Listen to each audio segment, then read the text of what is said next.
Penses-tu vraiment que la gentillesse suffit à inspirer le respect? Tu l'as sans doute remarqué. Plus tu cherches à être accommodant, plus certains se permettent de te marcher dessus. Être aimé n'est pas la même chose qu'être respecté. Et c'est là tout le paradoxe. Celui qui veut plaire à tout prix finit souvent par s'effacer. Ce décalage crée une tension sourde.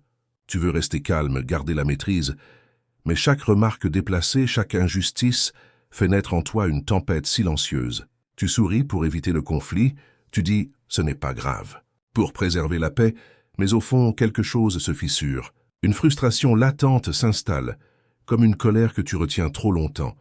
Et dans ces moments, tu te sens seul, parce que tout le monde autour de toi semble trouver ça normal. Ouais, c'est comme ça, il faut faire avec, te dit-on. Mais ton intuition sait qu'il y a erreur. Qu'à force de tout encaisser, tu ne fais pas preuve de force, mais tu abandonnes ton propre centre. Alors demande-toi, combien de temps encore vas-tu laisser les autres décider de ta valeur? Combien d'années veux-tu offrir à cette habitude de t'oublier pour être accepté? Le stoïcisme apporte ici une réponse radicale. Il ne s'agit pas de devenir froid ou agressif, mais d'apprendre à poser des limites claires, sans perdre ta sérénité. Ce malaise que tu ressens n'est pas une faiblesse, c'est un signal. Il te dit qu'il est temps de transformer l'humiliation en force tranquille, de choisir quand parler et quand te taire avec sagesse, de comprendre que garder son calme ne signifie pas se soumettre, mais s'élever au-dessus des provocations. Comme le disait Sénèque, parfois, le plus sage est de laisser l'offenseur parler seul. Ici, sur les méditations stoïciennes, nous explorons ces enseignements intemporels pour t'aider à retrouver ton équilibre et ta dignité. Notre but n'est pas de t'endurcir, mais de t'apprendre la maîtrise d'une confiance paisible, celle qui impose le respect naturellement, sans élever la voix. Si ces mots résonnent en toi, abonne-toi à notre chaîne. Laisse-nous un like pour soutenir ce travail et partage en commentaire ce que signifie pour toi le vrai respect. En diffusant cette réflexion autour de toi, tu aideras d'autres personnes à retrouver elles aussi la force tranquille d'être respectées sans renier leur douceur. C'est ici que commence ta transformation. Première épreuve, quand la gentillesse devient faiblesse, beaucoup pensent qu'il faut plaire pour être aimé. Pourtant, cette quête d'approbation finit par te priver de dignité. À force de vouloir éviter les vagues, tu deviens transparent. Et certains, sans même s'en rendre compte, exploitent cette faille. Prenons un exemple simple. Au travail, tu acceptes toujours les tâches que les autres refusent. Tu souris, tu dis « pas de souci », même si tu sens ton énergie s'épuiser. Pendant que tes collègues avancent, toi, tu croules sous les dossiers invisibles. Et chaque fois que tu cèdes, une petite voix intérieure murmure « ce n'est pas juste », Épictète disait « ce qui trouble les hommes, ce ne sont pas les choses, mais l'opinion qu'ils en ont. Ce ne sont pas seulement les injustices qui te pèsent, mais la croyance que refuser serait mal, que poser une limite te ferait perdre l'estime des autres. En réalité, c'est tout l'inverse. Ne jamais dire non, c'est donner la permission tacite à l'autre de franchir tes frontières. Le stoïcisme t'enseigne à voir autrement. Refuser avec calme n'est pas une attaque, c'est un acte de respect envers toi-même. Ressentir de la colère ou de la honte quand ton dévouement n'est pas reconnu, c'est humain. Mais plutôt que de refouler ces émotions ou de les laisser exploser, apprends à les écouter. Elles te signalent un déséquilibre. Elles te rappellent que tu as trop donné sans recevoir en retour. C'est à cet instant précis que débute la transformation stoïcienne. Tu ne cherches plus à éteindre l'émotion. Tu t'en sers comme un indicateur de ton propre alignement. Marc Aurèle le disait avec justesse. Celui qui se respecte impose aussitôt aux autres le soin de le respecter aussi. Autrement dit, le respect commence à l'intérieur. Avant même de demander quoi que ce soit au monde, c'est ton attitude envers toi-même qui détermine ce que les autres t'autorisent à vivre. Dans la pratique, cela signifie apprendre à dire non sans colère mais sans trembler. Rester calme quand on te teste. Poser des limites claires, sans agressivité. Chaque fois que tu choisis cette posture ferme et paisible, tu renforces ton centre. Tu redeviens le gardien de ta propre valeur, sans avoir besoin de l'expliquer ni de la prouver. C'est ainsi que la gentillesse cesse d'être faiblesse pour redevenir une force, une douceur consciente, enracinée dans le respect de soi. Et de cette force naît une autorité silencieuse, celle qui n'a pas besoin de s'imposer pour être reconnue. Et si, au travail, ta gentillesse t'avait desservi, observe comment les choses changent dans ta vie personnelle lorsque tu ajustes ton attitude. Ce proche habitué à décider à ta place, se fige un instant quand tu exprimes calmement ton désaccord. Ton regard est posé, ta voix ferme, sans colère ni justification inutile. À sa surprise, et peut-être à la tienne, il t'écoute différemment. Cette assurance tranquille, bien plus puissante qu'un sourire forcé ou qu'une concession automatique, impose naturellement le respect. C'est là tout l'enseignement du stoïcisme. Il ne s'agit pas d'apprendre à être dur, mais à rester ancré dans sa propre vérité. Ne confonds plus docilité et bonté, ni soumission et sagesse. L'une t'épuise, l'autre te construit. Cette première épreuve te rappelle une chose essentielle. Mieux vaut être clair que complaisant. Car c'est dans la clarté que naît le respect véritable, celui qui dure et qui ne dépend plus du regard des autres. Et maintenant, avançons vers une autre dimension de cette sagesse, le respect qui naît du silence face aux provocations.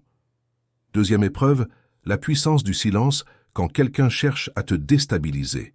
Ton premier réflexe est souvent de répliquer, de prouver que tu ne te laisses pas faire. Pourtant, le stoïcisme nous enseigne une vérité plus profonde. Parfois, la réponse la plus puissante, c'est l'absence de réaction. Le véritable courage ne réside pas dans le fait de riposter, mais dans la capacité à garder son calme quand tout pousse à s'emporter. Imagine-toi dans les transports en commun. Un inconnu te bouscule volontairement et lâche une remarque méprisante. Ton cœur s'emballe, ta respiration se bloque, une chaleur monte dans ta poitrine. L'humiliation réclame vengeance. Tout ton corps veut répondre, mais une voix intérieure te souffle que céder à cette impulsion, c'est tomber dans le piège. Dans ce bref instant suspendu, ton attitude décide de tout. Seras-tu maître de toi ou prisonnier de sa provocation? Marc Aurèle écrivait « La meilleure manière de se venger est de ne pas lui ressembler ». Cette phrase, simple et lumineuse, révèle une sagesse profonde. L'autre gagne dès l'instant où tu adoptes ses armes. L'agressivité, la réaction, la perte de contrôle. En choisissant le silence, tu refuses de jouer sur son terrain. Tu affirmes ta liberté intérieure. Ce retrait n'est pas de la faiblesse. C'est un acte de puissance discrète, une déclaration muette que ton équilibre ne dépend pas du chaos extérieur. Bien sûr, il est humain de ressentir de la colère ou de l'injustice. Nous cherchons tous à être reconnus, compris, respectés. Mais si tu prends le temps d'observer cette émotion sans t'y noyer, tu découvres qu'elle n'est qu'un signal, une onde passagère. Et c'est justement là que commence la vraie maîtrise. Reconnaître ton trouble sans te laisser gouverner par lui. Sénèque disait « Celui qui s'emporte contre l'offense s'emporte d'abord contre lui-même ». Réagir sous le coup de la colère, c'est nourrir ta blessure au lieu de la guérir. Mais en choisissant le retrait ou une réponse mesurée, tu transformes cette énergie brute en force intérieure. Ce détachement devient ton arme la plus fine. Imposer le respect sans hausser la voix, ni t'abaisser au niveau des autres. Et remarque comme cette posture change aussi tes relations proches. Lors d'un désaccord familial, on s'attendait peut-être à te voir exploser, hausser le ton, fuir la discussion. Mais cette fois, tu restes présent, ton regard apaisé, ta voix ferme mais douce. Et à la surprise générale, les autres t'écoutent. Non pas par peur, mais parce que ton calme inspire. Ta tranquillité devient un socle, une force silencieuse que chacun ressent sans savoir pourquoi. C'est cela, le véritable respect, celui qui naît du silence et non de la domination.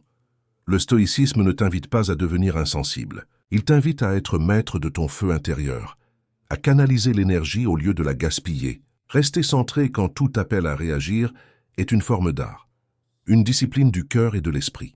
Et plus tu pratiques cette retenue consciente, plus tu ressens la puissance qu'elle dégage. Car celui qui ne dépend plus du chaos extérieur devient inébranlable. Et cette stabilité inspire plus de respect que n'importe quelle colère bien formulée. Ainsi s'achève cette deuxième épreuve. Apprendre à transformer la provocation en tremplin vers la paix intérieure. Et maintenant, il est temps d'avancer encore plus loin. Découvrons comment même l'humiliation peut devenir le socle inattendu d'une puissance nouvelle, celle d'un esprit que rien ni personne ne peut plus atteindre. Osons franchir la troisième épreuve, celle du respect qui s'impose lorsque l'humiliation devient force intérieure. Quand on te rabaisse ou qu'on te ridiculise, ton premier réflexe est souvent de réagir, de te défendre avec colère, comme pour réparer instantanément la blessure. Pourtant, c'est précisément dans ces moments que le stoïcisme t'invite à te dépasser, car le véritable respect ne se conquiert pas par la riposte, mais par la manière dont tu relèves ton âme après la chute. La question devient alors, comment transformer ce qui t'a humilié en source de puissance intérieure? Imagine la scène. Tu es dans un magasin bondé. Tu poses une simple question au vendeur, mais il ricane devant d'autres clients, insinuant que tu aurais dû savoir la réponse. Ton visage chauffe, ton cœur s'emballe, tes mains tremblent. Tu sens cette brûlure familière, celle de la dignité blessée. Tout ton être réclame justice. Pourtant, une part plus lucide de toi comprend qu'il existe une autre voie que celle de la revanche. Épictète disait « Ce n'est pas l'insulte elle-même qui atteint l'homme, mais l'importance qu'il lui accorde. » Ce n'est donc pas le rire du vendeur qui te diminue, mais la place que tu choisis de lui donner. Si tu refuses de t'identifier à cette moquerie, elle s'éteint aussitôt, privée de ton consentement intérieur. En cessant d'alimenter la blessure, tu cesses aussi d'en être prisonnier. Tu redeviens maître de toi. Il est humain de ressentir la morsure de la honte lorsqu'on t'humilie. Cette douleur est réelle, mais elle n'est pas une condamnation. Elle agit comme un miroir. Elle t'indique où se cache encore ta fragilité. Le stoïcisme ne nie pas ce trouble. Il te demande simplement de l'accueillir sans te complaire dans la plainte. Car c'est en traversant la gêne avec lucidité que tu en ressors plus fort, plus stable, plus aligné. Marc Aurèle enseignait « La difficulté révèle la valeur de l'âme ». Chaque humiliation peut donc devenir un terrain d'entraînement. Plutôt que de riposter ou d'humilier à ton tour, tu peux choisir de rester calme ou même d'opposer le silence le plus digne qui soit. Car ce silence-là n'est pas une fuite. C'est un acte de souveraineté intérieure. Ce type de maîtrise transforme l'épreuve en tremplin. Elle t'élève au-dessus du besoin de validation et t'ancre dans une confiance profonde, celle qui ne dépend plus du regard des autres. Et plus tard, seul face à ton reflet, tu repenses à la scène. Mais cette fois, la colère a disparu. Tu ne vois plus une victime, mais quelqu'un qui a tenu bon. Quelqu'un qui n'a pas trahi sa valeur pour prouver quoi que ce soit. Dans tes yeux, tu reconnais la trace d'un courage tranquille. Et cette transformation, les autres la ressentent aussi. Tes proches remarquent que tu abordes désormais les conversations difficiles avec un calme qu'ils ne t'avaient jamais vu. Tes mots sont plus justes, ton regard plus posé. Ton aplomb inspire bien davantage qu'une riposte n'aurait pu le faire. Ainsi, chaque humiliation peut devenir un maître silencieux, si tu acceptes de l'utiliser comme matière brute pour façonner ta solidité intérieure. Ce processus demande du courage, car il t'oblige à affronter tes zones vulnérables au lieu de les dissimuler derrière des réactions impulsives. Mais c'est justement là que naît l'autorité véritable, celle qui ne cherche plus à convaincre, mais qui s'impose d'elle-même, par la cohérence entre ton calme, tes mots et tes actes. Et maintenant, avançons vers la 4e épreuve, celle où tu apprends à garder ton calme quand tout invite à exploser.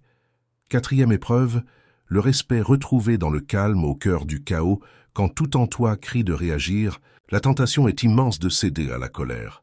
Tu veux défendre ton point de vue, rétablir une forme de justice, prouver que tu ne te laisses pas faire. Mais le stoïcisme te rappelle une vérité puissante. Le calme est une force, pas une faiblesse. Rester maître de soi au milieu du tumulte, c'est affirmer une forme de grandeur silencieuse. Garder son calme ne veut pas dire se résigner, mais choisir de ne pas se laisser entraîner dans la tourmente émotionnelle des autres. La question stoïcienne devient alors, comment imposer le respect non pas par la voix, mais par la cohérence tranquille de ton attitude. Imagine-toi lors d'une réunion tendue. Un collègue te coupe, t'interrompt, te contredit avec arrogance.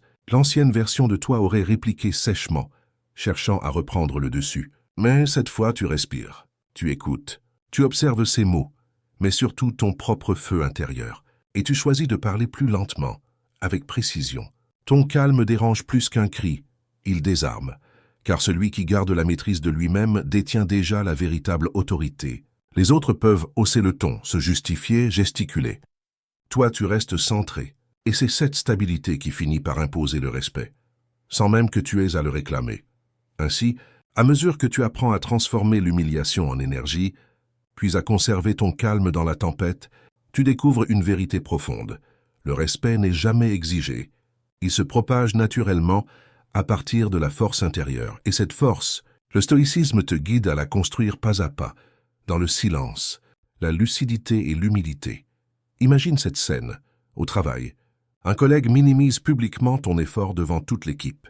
Tes mâchoires se contractent, ton souffle devient plus court, et une fine tension parcourt tes mains. Tu sens ce feu intérieur prêt à éclater pour défendre ta valeur. Ce besoin viscéral de prouver que tu n'as pas mérité cette humiliation.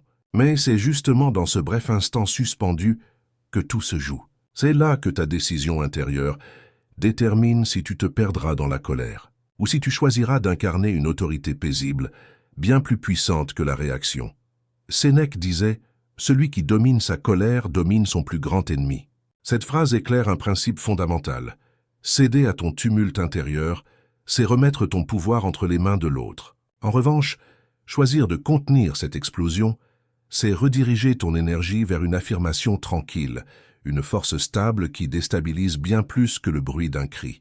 En gardant ton calme, tu transformes une provocation ordinaire en une occasion de maîtrise personnelle. Reconnaître que cette tension existe en toi ne te rend pas faible. Cela prouve au contraire que tu es humain.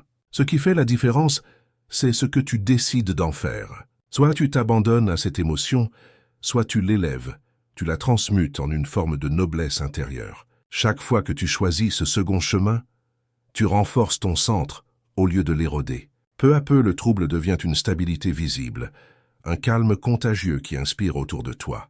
Marc Aurèle écrivait « Nul ne peut me troubler si je ne choisis pas d'être troublé ». Voilà une clé simple mais redoutable. Le pouvoir ne réside pas dans les mots blessants qu'on t'adresse, mais dans ta décision d'y répondre ou non, avec agitation. La prochaine fois qu'on te provoque, respire profondément avant de parler. Ce souffle conscient, ce petit délai avant ta réponse devient ton arme invisible. Il te permet de garder ton aplomb et d'imposer le respect sans t'abandonner à l'émotion. Ce geste répété chaque jour devient un véritable entraînement spirituel, une discipline du calme qui fortifie ta force intérieure, et regarde comme cette transformation se propage dans ta vie personnelle. Lors d'une dispute familiale ou autrefois, ta voix aurait monté dans un éclat de colère, tu restes posé. Ta parole est ferme, ta présence stable. À la surprise générale, ce calme inspire plus d'écoute qu'un cri n'aurait jamais pu le faire. Ceux qui te connaissent depuis longtemps perçoivent quelque chose de nouveau. Tu ne subis plus. Tu tiens ton centre. Tu ne cherches plus à dominer. Tu rayonnes une force tranquille. Cette attitude apaise les tensions autour de toi et renforce en silence le respect que tu as pour toi-même. Ainsi, chaque instant où tu refuses d'exploser devient un entraînement discret pour consolider ton équilibre intérieur. Tu découvres alors qu'il n'existe pas de plus grande victoire que celle remportée sur soi-même, dans le calme des émotions maîtrisées. Le stoïcisme te le rappelle, la vraie puissance est sereine, et ce calme inspire une dignité durable, ressentie par les autres autant que par toi. Et maintenant, avançons vers la 5e épreuve, celle du respect affirmé lorsqu'il faut couper les liens sans haine, mais avec conviction. Il arrive un moment où tolérer devient se trahir soi-même. Vouloir préserver la paix à tout prix paraît noble, mais cela finit souvent par étouffer ton intégrité. Le stoïcisme enseigne que savoir mettre fin à une relation toxique n'est pas un acte de dureté, mais un acte de respect envers soi-même. Ce n'est pas fuir, c'est refuser de rester là où ton âme se contracte. La question devient alors, comment tourner une page sans amertume, sans colère, mais avec clarté et paix? Pense à cette amitié de longue date, celle où les moqueries déguisées en plaisanterie sont devenues habituelles. Tu ris par politesse, mais ton cœur se serre. À chaque pic, tu ressens cette boule dans la gorge, ce poids dans la poitrine. Ton corps traduit ce que ton esprit refuse encore d'admettre. Tu n'es plus à ta place. Tu ressors vidé, tendu, presque honteux d'avoir encore supporté ça. Et à cet instant, tu comprends que rester dans cette dynamique, c'est t'éloigner de ton propre centre. Cette prise de conscience n'est pas de la rancune, c'est un acte de lucidité. Le stoïcisme t'invite à couper les liens, non pas pour punir, mais pour te réaligner. Car continuer à entretenir une relation qui t'abaisse, c'est entretenir une forme subtile de dépendance émotionnelle. Rompre avec cela, c'est choisir la clarté plutôt que la confusion, la dignité plutôt que le compromis. Mettre fin à une relation sans haine, c'est simplement dire « Je te remercie pour ce que cette histoire m'a appris, mais je choisis désormais la paix plutôt que la tension. » C'est un acte de foi envers toi-même. Et c'est aussi un enseignement silencieux pour les autres. Le respect ne se quémande pas. Il se trace comme une frontière claire, sans besoin d'explication. Ainsi, cette 5e épreuve T'apprends que le détachement n'est pas un rejet mais une purification. Chaque fois que tu coupes un lien qui t'éloigne de ta paix intérieure, tu redeviens un peu plus toi-même. Ce n'est pas de la dureté, c'est de la cohérence. Et cette cohérence paisible mais ferme devient la marque des esprits véritablement libres. Sénèque disait « La fréquentation des esprits médiocres corrompt même les meilleurs caractères ». Cette phrase éclaire une vérité profonde. Rester entouré de personnes qui banalisent tes limites ou minimisent ta valeur finit toujours par éroder ton intégrité. Lorsque tu comprends cela, tu réalises que rompre un lien nocif n'est pas une fuite, mais une protection légitime de ton équilibre intérieur. C'est un acte de recentrage, un choix conscient de rediriger ton énergie vers ce qui te nourrit réellement, plutôt que vers ce qui t'épuise ou t'abaisse. Bien sûr, la douleur est réelle lorsqu'on se détache d'une relation familière. Une culpabilité subtile peut apparaître, la peur d'être jugé, incompris, perçu comme froid ou ingrat. Mais cette émotion ne prouve pas que ta décision est mauvaise. Elle révèle simplement l'importance du lien et la profondeur de ton attachement. Reconnaître ce trouble sans t'y soumettre te permet de transformer la séparation en un acte noble, empreint de respect et non de rancune. Marc Aurèle enseignait « Ce qui ne t'élève pas t'alourdit ». Écarte-le donc avec simplicité et fermeté. Ces mots ne prônent ni rejet ni vengeance. Ils t'invitent à agir avec calme et lucidité, dire non là où tu disais oui, t'éloigner en silence là où tu aurais voulu te justifier. Ainsi, tu transformes l'humiliation et la lassitude en une force tranquille, une affirmation paisible de tes limites. Cette attitude mesurée, sans éclat mais pleine de cohérence, redonne à tes décisions leur juste poids. Et peu à peu, le respect s'impose autour de toi, non par la peur mais par la clarté de ton être. Observe maintenant comment cette transformation s'incarne dans un cadre plus intime. Lors d'un repas de famille, où l'on s'attendait encore à ce que tu cèdes pour éviter le conflit, tu poses calmement ton désaccord. Ta voix ne tremble pas, ton regard reste doux mais ferme. Et lorsque tu annonces ton retrait d'une situation injuste, le silence se fait autour de la table. Personne ne s'attendait à une telle sérénité. Sans hausser le ton, sans te justifier, tu imposes naturellement le respect. Les visages se détendent, non par peur, mais parce qu'ils sentent que ta décision ne vient pas de la colère, mais de la cohérence intérieure. Et c'est cela qui inspire, bien plus qu'une explosion d'émotions n'aurait pu le faire. Ainsi, couper certains liens n'est pas un acte de rupture, mais un geste de fidélité envers toi-même. Le stoïcisme t'apprend que protéger ta paix n'exclut pas la bienveillance, mais exige parfois une distance ferme et apaisée. En apprenant à poser ces frontières invisibles, tu redonnes à ton estime personnelle sa juste place. Et cette force silencieuse, fondée sur la clarté et le calme, attire naturellement un respect authentique, autant de la part des autres que de toi-même. 6e épreuve. Le respect choisi quand l'injustice des autres ne définit plus ta valeur. Il est inévitable, au cours de la vie, de faire face à des jugements injustes. Certains viendront de proches, d'autres d'inconnus. Tu pourras expliquer, te justifier, clarifier tes intentions, et malgré tout être mal compris ou dévalorisé. Ces moments sont d'autant plus douloureux qu'ils te donnent l'impression d'être impuissant face au regard des autres. La tentation est alors forte de vouloir forcer la justice, prouver à tout prix ta sincérité. Mais le stoïcisme te rappelle une vérité essentielle. La paix intérieure ne dépend pas de la justesse des autres, mais de ta capacité à ne plus leur laisser dicter ta valeur. C'est en gardant ton calme face à l'injustice que tu imposes le respect, sans avoir besoin de te battre pour l'obtenir. Imagine une scène familière. Dans les transports, tu offres ta place à une personne âgée. Un inconnu, témoin de ton geste, ricane et lâche. « Oh, on dirait que tu veux te donner bonne conscience. » Le commentaire te traverse comme une flèche. Ton estomac se contracte, ton souffle se bloque, et une chaleur monte dans ta poitrine. Tu sens la honte s'infiltrer, malgré la pureté de ton intention. Tu te demandes pourquoi même la bonté peut parfois devenir un motif de mépris. Mais alors te revient la parole d'Épictète. Si quelqu'un te méprise, c'est son affaire. Toi veille seulement à ne rien faire qui mérite le mépris. Ces mots coupent court à l'illusion. Ils t'apprennent que le jugement d'autrui n'a pas de pouvoir réel tant que tu refuses de le transformer en vérité intérieure. Ce voyageur railleur ne contrôle rien de toi, sauf si tu lui en donnes la permission. Et si au lieu de répondre, tu laisses son sarcasme se dissoudre dans ton silence, tu ressens aussitôt ton équilibre revenir. Tu comprends alors que l'injustice extérieure ne t'appartient pas. Elle n'est qu'un reflet des limites de l'autre, pas de la tienne. qu'en cessant de te battre contre ce reflet, tu choisis la liberté.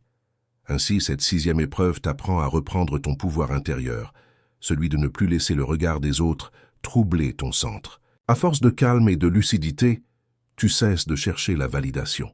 Tu deviens ton propre témoin, ton propre juge, ton propre appui. Et cette indépendance émotionnelle, forgée dans le silence et la maîtrise, devient le sceau d'un respect inébranlable, celui qui ne dépend plus de personne.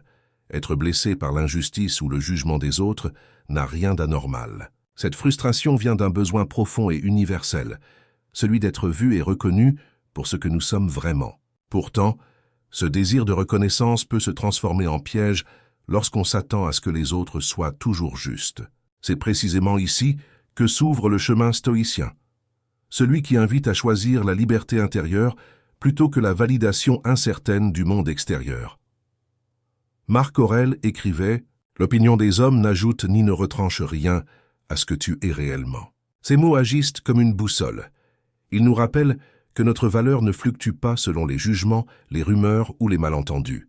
Le regard des autres est changeant, souvent guidé par leurs propres insécurités, et vouloir le contrôler revient à construire sa paix sur du sable. Le stoïcisme t'invite à faire tout l'inverse, transformer l'injustice en tremplin vers ton autonomie.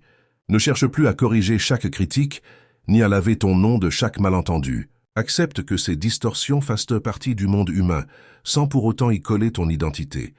C'est ainsi que tu imposes naturellement une dignité tranquille, une force douce, silencieuse, qui ne dépend ni des éloges ni des attaques, mais de ta capacité à rester droit au milieu du tumulte. Les paroles injustes s'épuisent d'elles-mêmes devant celui qui ne leur donne aucun écho. Observe maintenant comment cette sagesse s'incarne dans un cadre familier. Lors d'une discussion tendue, on t'accuse à tort d'égoïsme ou de parti pris. Autrefois, tu aurais haussé le ton pour te défendre. Aujourd'hui, tu écoutes, tu laisses les mots passer, puis tu réponds avec calme, sans chercher à convaincre à tout prix. Ton regard est posé, ta voix claire mais douce, et peu à peu, ton attitude désamorce l'accusation. Tes proches sentent que leur jugement ne t'a pas blessé, mais t'a rendu plus stable encore. Tu n'as pas gagné un débat, tu as gagné toi-même. Ainsi s'accomplit la 6e épreuve. Comprendre que ton essence ne sera jamais définie par les injustices extérieures, mais par la manière dont tu choisis d'y répondre intérieurement. Lorsque tu cesses de livrer ta valeur aux caprices du regard d'autrui, tu découvres un centre paisible, une force silencieuse qui rayonne sans effort. C'est cela la véritable liberté stoïcienne. Vivre selon ta cohérence intérieure, non selon le verdict fragile des autres. 7e épreuve, le respect durable, quand la confiance devient la source de ta solidité intérieure. Chercher à plaire semble souvent la voie la plus sûre pour être aimé, accepté, intégré, mais à trop vouloir être aimable, on en oublie d'être solide. Car le respect ne s'impose pas par la complaisance, mais par la cohérence et la constance. Le stoïcisme nous enseigne que le vrai pouvoir ne réside pas dans le regard des autres, mais dans la maîtrise de soi. La question devient alors, comment bâtir un respect qui ne se brise pas sous les jugements volatiles du monde? Imagine une scène entre amis. Tu partages une opinion sincère, mais elle est aussitôt tournée en dérision. Tu souris par réflexe, mais à l'intérieur, quelque chose se crispe. Ton ventre se noue, ta poitrine se contracte. Tu ressens ce mélange d'humiliation et de colère contenue. Tu hésites, répondre vivement pour te défendre ou te taire pour éviter l'escalade. Et c'est là, dans cet instant suspendu, que se mesure ta véritable solidité. Marc Aurèle disait « Celui qui vit en accord avec lui-même vit en accord avec l'univers ». Cette phrase éclaire une évidence. Ta dignité n'a rien à voir avec la perception qu'on a de toi, mais tout à voir avec ton alignement intérieur. Si tu restes fidèle à ce que tu es, même au milieu des moqueries, tu demeures enraciné dans une paix que rien d'extérieur ne peut troubler. Les plaisanteries perdent leur pouvoir car elles ne trouvent plus de faille en toi où se loger. Tu ne te sens plus attaqué. Tu observes, tu comprends, puis tu laisses passer. Ce n'est pas de l'indifférence, c'est de la maîtrise. Il est normal de ressentir un pincement quand on se sent diminué. Ce trouble n'est pas une faiblesse, c'est un indicateur. Il montre les zones où ta confiance personnelle reste vulnérable. Plutôt que de fuir cette sensation, regarde-la avec bienveillance. Elle te signale simplement où renforcer ton ancrage, ou consolider ton estime pour ne plus dépendre du regard extérieur. En t'exerçant à cette lucidité, Tu transformes chaque malaise en matière première pour ton équilibre. Durable. Le stoïcisme t'apprend ici que le respect véritable ne se réclame pas. Il se dégage. Naturellement de ceux qui ont appris à se gouverner eux-mêmes. Ce respect-là ne repose ni sur la peur, ni sur la validation. Il émane du calme, de la cohérence, de la force tranquille d'un être qui n'a plus besoin de prouver sa valeur. Et c'est précisément cette paix-là, silencieuse mais palpable, qui finit par inspirer autour de toi la même stabilité.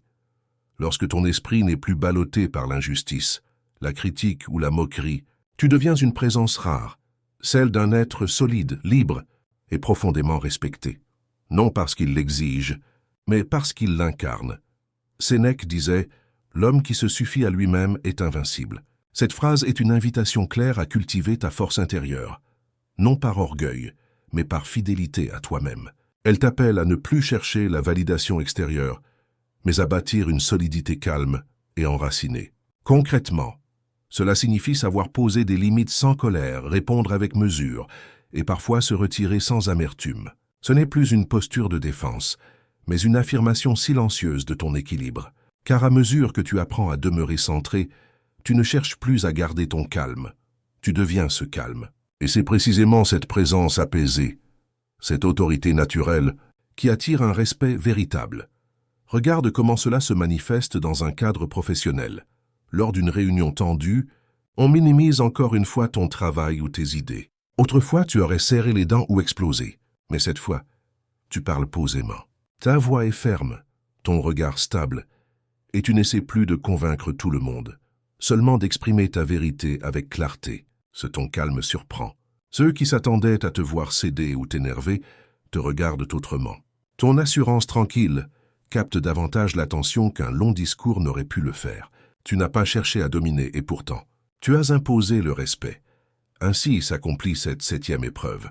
Comprendre que le respect durable ne naît pas de concessions répétées, ni de luttes bruyantes, mais d'une stabilité intérieure cultivée chaque jour. Quand tu apprends à rester debout sans haine et sans soumission, tu rayonnes d'une présence qui inspire naturellement la considération. Le stoïcisme devient alors plus qu'une philosophie. Il devient une manière d'être, une pratique vivante qui affine ton âme au cœur même des tempêtes humaines. Et c'est sur ce socle de sérénité solide que s'ouvre la conclusion de ce voyage vers la dignité retrouvée. À travers ce parcours, tu as découvert comment le stoïcisme transforme les blessures en enseignement et les épreuves en tremplin.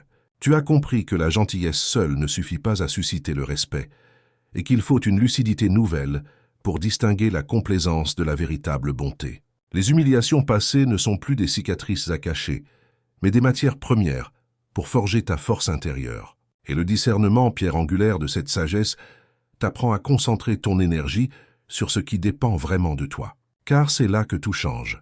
Imposer le respect n'est pas une question d'agressivité, mais une expression d'équilibre intérieur.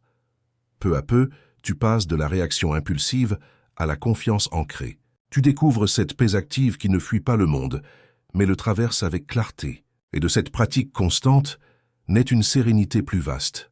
Celle de garder ton calme même quand tout autour t'invite à perdre le contrôle. Marc Aurèle écrivait « L'obstacle sur le chemin devient le chemin ». Chaque contrariété, chaque provocation, chaque injustice devient alors un terrain d'exercice. Non pour endurcir ton cœur, mais pour l'affermir. Le détachement, loin d'être indifférence, devient liberté. Tu n'es plus dépendant des caprices extérieurs, et ton énergie se recentre sur ce qui t'appartient vraiment. Ton esprit, ta maîtrise, ta paix. Là réside la véritable confiance, non dans l'approbation des autres, mais dans la stabilité silencieuse que tu incarnes, jour après jour, en vivant les principes du stoïcisme de façon concrète. Si ces mots résonnent en toi, sache que tu n'es pas seul sur ce chemin. La communauté existe pour cela. Un espace où l'on avance avec sobriété, où l'on partage non des leçons, mais des pratiques, où chacun affine sa force tranquille à travers les épreuves de la vie. S'abonner à cette chaîne, c'est un engagement discret envers ta propre évolution. Et chaque like, chaque commentaire sincère devient un acte de bienveillance partagée, une manière de nourrir cette école vivante de sagesse moderne. En partageant cette vidéo, tu contribues à diffuser une philosophie qui nous rappelle qu'on peut transformer l'humiliation en force, garder son calme face aux tempêtes et imposer le respect sans jamais perdre son humanité. Souviens-toi enfin, la sagesse n'est pas un sommet à atteindre, mais un chemin à parcourir. Elle se construit dans la constance, dans les petits gestes du quotidien, dans les silences maîtrisés. Le stoïcisme n'offre pas des victoires éclatantes, mais une discipline tranquille qui sculpte ton être. La vraie grandeur ne consiste pas à vaincre les autres, mais à se vaincre soi-même encore et encore, dans l'instant présent. Alors avance, avec lucidité et confiance. Car celui qui garde son centre devient inébranlable, et c'est en lui-même et nulle part ailleurs qu'il trouve sa paix durable.